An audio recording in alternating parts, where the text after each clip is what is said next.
मेरे प्यारे विद्यार्थियों, आप कैसे हैं? मुझे उम्मीद है आप स्वस्थ होंगे और अपनी तैयारी में लगे हुए होंगे। तो चलिए सीधे विषय की ओर चलते हैं, विशेष विलंब न करते हुए। तो आज संस्कृत का ये जो है अभ्यास 1 जो मंगलम पाठ है उसी से संबंधित ऑब्जेक्टिव आंसर क्वेश्चन देखेंगे। तो चलिए पहले इससे संबंधित कुछ महत्वपूर्ण तथ्य हैं जिसको स्मरणीय तथ्य हैं, मतलब इसको याद रखना चाहिए। तो देखिए शुरू कर रहे हैं। मंगलम पाठ में 5 मंत्र हैं, सभी मंत्र उपनिषद से लिया गया है। ठीक है। प्रथम मंत्र ईशावास्योपनिषद से लिया गया है जिसमें सत्य धर्म की प्राप्ति हेतु वर्णन है। द्वितीय श्लोक कठोपनिषद से है जिसमें आत्मा का महत्व का वर्णन है। तृतीय श्लोक मुंडकोपनिषद से उद्धृत है जिसमें सत्य को खजाना कहा गया है। चतुर्थ श्लोक भी मुंडकोपनिषद से ही लिया गया है जिसमें आत्मा और जीवों के बीच संबंध की चर्चा है। पंचम श्लोक श्वेता स्वरोपनिषद से लिया गया है जिसमें वेद स्वरूप परमपिता परमेश्वर के विषय में कहा गया। ये कुछ स्मरणीय तथ्य थे। चलते हैं अब वस्तुनिष्ठ प्रश्न की ओर। पहला प्रश्न है, मंगलम पाठ में कितने मंत्र या पद्य हैं? 4, 5, 7 और 8। तो इसका उत्तर हो जाएगा 5,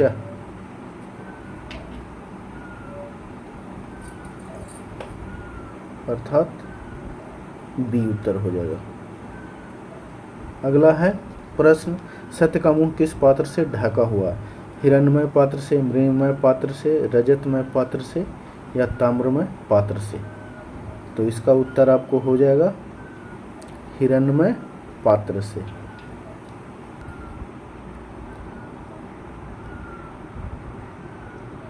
अगला प्रश्न है, वेदा हेमंतः पुरुष महांतम डैश विद्यते यनाय मंत्र किस उपनिषद से लिया गया?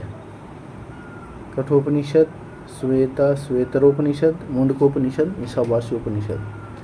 तो इसका उत्तर आपको हो जाएगा विद्यार्थी लोग बी, अर्थात श्वेता श्वेतरोपनिषद से लिया गया है।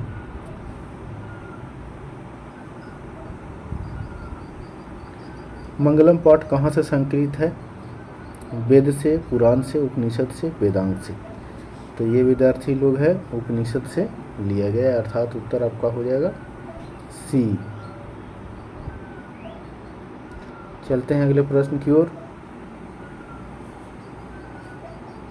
अनोर्नियान महतो खाली स्थान महिमान मात्मनः मंत्र किस उपनिषद से लिया गया है? ये क्वेश्चन नंबर 5 है आपको। मुंडकोपनिषद से, कठोपनिषद से, श्वेता श्वेतरोपनिषद से, ईशावास्योपनिषद से। तो इसका उत्तर आपको हो जाएगा कठोपनिषद से, अर्थात उत्तर बी हो जाएगा। 6ठा नंबर प्रश्न है, महान से भी महान क्या है? आत्मा, देवता, ऋषि या दानव? तो इसका उत्तर हो जाएगा आत्मा, अर्थात ए नंबर आपका उत्तर हो जाएगा। चलते हैं अगले प्रश्न की ओर।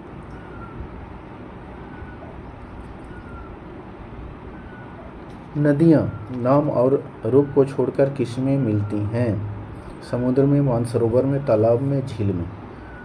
तो इसका उत्तर आप लोग देख लीजिए। इसका उत्तर है समुद्र में मिल जाती है। अगला क्वेश्चन है, किसकी विजय नहीं होती है? सत्य की, असत्य की, धर्म की, सत्य और असत्य दोनों की?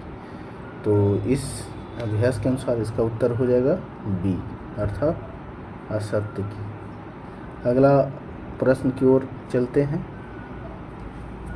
9 मंगलम पाठ का प्रथम मंत्र किस उपनिषद से लिया गया है? कठोपनिषद, मुंडकोपनिषद, ईशावास्योपनिषद या श्वेता श्वेतरोपनिषद से? तो इसका उत्तर आपको विद्यार्थी लोग देख लीजिए। इसका उत्तर हो जाएगा ईशावास्योपनिषद से, अर्थात सी। चलते हैं अगले प्रश्न की ओर। मंगलम पाठ में कैसे मंत्र संकलित हैं? गद्यात्मक, पद्यात्मक, गद्यात्मक और पद्यात्मक दोनों, तुकात्मक, पद्य। तो इसका हो जाएगा उत्तर आपको पद्यात्मक, अर्थात 10वां का बी उत्तर हो जाएगा। चलते हैं अगले प्रश्न की ओर। यह संपूर्ण संसार किसके द्वारा अनुशासित है? आत्मा, परमात्मा, सहित, इनमें से कोई नहीं। तो इसका उत्तर हो जाएगा बी, अर्थात परमात्मा। सत्यमेव जयते किस उपनिषद का मूल मंत्र है? ईशावास्योपनिषद, बृहदारण्यकोपनिषद, मुंडकोपनिषद, कठोपनिषद। तो इसका उत्तर हो जाएगा मुंडकोपनिषद, अर्थात सी। चलते हैं अगले प्रश्न की ओर। हिरण्मयेन पात्रेण डैश दृष्टयें, यह मंत्र किस उपनिषद से उद्धृत है? ईशावास्योपनिषद, मुंडकोपनिषद, कठोपनिषद, श्वेता श्वेतरोपनिषद। तो इसका उत्तर हो जाएगा ए, अर्थात ईशावास्योपनिषद। अगला क्वेश्चन है, छोटे से भी छोटा और बड़े से भी बड़ा क्या है? ईश्वर, शरीर, आत्मा, मन। इसका उत्तर हो जाएगा आत्मा, अर्थात सी। नदियाँ समुद्र में कैसे मिलती हैं? नाम छोड़कर, रूप को छोड़कर, नामम रूप के साथ, नामम रूप को छोड़कर। तो इसका उत्तर हो जाएगा नाम और रूप दोनों को छोड़कर, अर्थात डी आपका उत्तर हो जाएगा। अगला प्रश्न है, अनोर्नियान डैश महियान पद्यांश के रिक्त स्थान में कौन सा पद होगा? महतो, जगतो, जनतो, पीततो। तो किताब के अनुसार इसमें इसका उत्तर हो जाएगा महतो, अर्थात ए।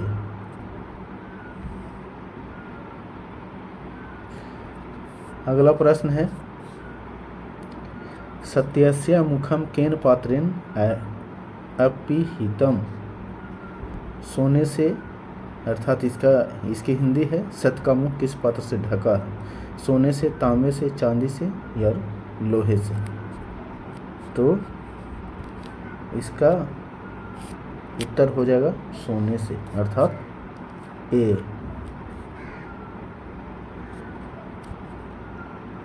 चलते हैं अगले प्रश्न की ओर। जीवों के शरीर रूपी में क्या छुपी हुई है? रक्त, वायु, ज्ञान, आत्मा। इसका उत्तर हो जाएगा डी, अर्थात आत्मा।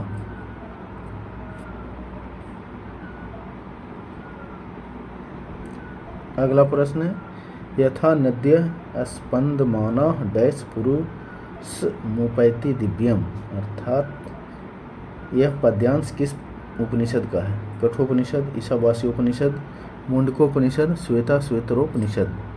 तो इसका उत्तर हो जाएगा विद्यार्थी लोग सी, मतलब मुंडकोपनिषद से लिया गया। अगला क्वेश्चन है, केन ग्रंथा विदतो देवयान, देवयान का मार्ग किससे प्रशस्त है? धर्म से, पात्र से, सत्य से और आत्मा से। इसका उत्तर हो जाएगा विद्यार्थी लोग सत्य से, अर्थात सी। अगला प्रश्न है, अत्यति पद का अर्थ है? पार कर जाता है, सुना जाता है, देखा जाता है, कार्य किया जाता है। वो पढ़े होंगे तो इसका जानते होंगे। इसका अर्थ होता है पार कर जाता है, अर्थात ए। अगला क्वेश्चन है, सत्यमेव जयते ना निरितम, यह पद्यांश किस उपनिषद का है? कठोपनिषद, मुंडकोपनिषद, ईशावास्योपनिषद, श्वेता श्वेतरोपनिषद। अर्थात पहले भी हम लोग पढ़े थे, ये मुंडकोपनिषद से लिया गया है, अर्थात आपका उत्तर बी हो जाएगा। चलते हैं अगले प्रश्न की ओर। ऋतस्य पद का अर्थ है?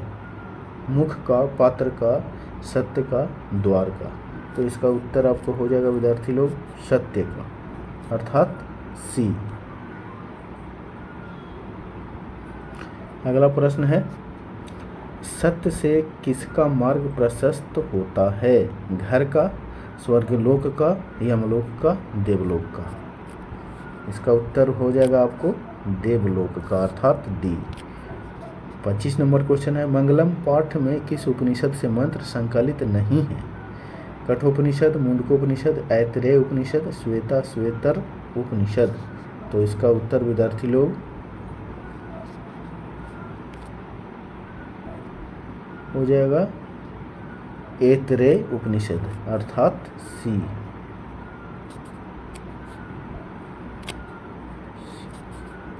चलिए अंतिम प्रश्न है विद्यार्थी लोग, ईश्वर तक पहुंचने के मार्ग का विस्तार किससे होता है? धर्म से, अधर्म से, सत्य से, असत्य से? तो इसका उत्तर हम अभ्यास के अनुसार आपका उत्तर हो जाएगा विद्यार्थी लोग सत्य से अर्थात सी। और इस प्रकार इस चैप्टर नंबर 1 संस्कृत के अभ्यास जो है मंगलम पाठ का आंसर क्वेश्चन अब तक जो आया हुआ था लगभग हम लोग सब देख चुके हैं। और अंत में एक छोटा सा रिक्वेस्ट है, यदि आप लोग पहली बार जुड़े हैं तो चैनल को सब्सक्राइब कीजिए ताकि और भी हम मेहनत करें आप लोगों के लिए और अच्छा प्रश्न ला सकें। तो मिलते हैं अगले वीडियो में, तब तक के लिए जय हिंद, जय भारत।